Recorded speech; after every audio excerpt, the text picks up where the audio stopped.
Well, it's interesting that you mentioned the press. It had a pretty terrible effect on freedom of speech too, to which I'd argue huge swathes of the press were actually complicit, don't you think? I think that's an understatement. If anything, Fred, they were shockingly, they didn't use their brains and do any inquiry. They were like the PR, they were like Pravda, some sort of PR department for government. And you have to remember these public health officers, and I'm going to be blunt here, these were people who've been career civil servants. They probably came bottom of their class in medical school. And they were, the three people who signed the Great Barrington Declaration, you had Professor Sunetra Gupta at Oxford. She's got the most distinguished chair of theoretical epidemiology. A guy at Harvard called Kuldorf, and Jay Bhattacharya, who's coming out to Australia from Stanford. And they wrote the Great Barrington Declaration, which is based on 100 years of data.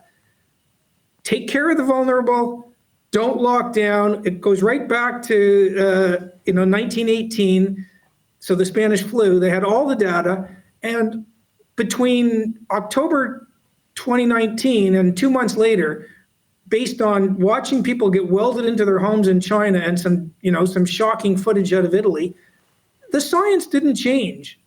There was panic, the press jumped on board, and again, this is going to go down. You can already see in Britain and America that politicians and the press are already pretending they had nothing to do with lockdowns. They were never in favor, because the data is now stacking up. It was a series of terrible decisions. I personally am pretty Old Testament. I'm glad that Morrison lost. I hope every politician in this country who imposed this thuggery on us gets voted out. Whatever party they're in, vote them out. Well, this latest report piles onto that change of heart that you're talking about. And the Ombudsman's report says that the public health orders, quote, imposed extraordinary and significant incursions on individual rights. Now, from your perspective, let's talk legally. That's an understatement, don't you think?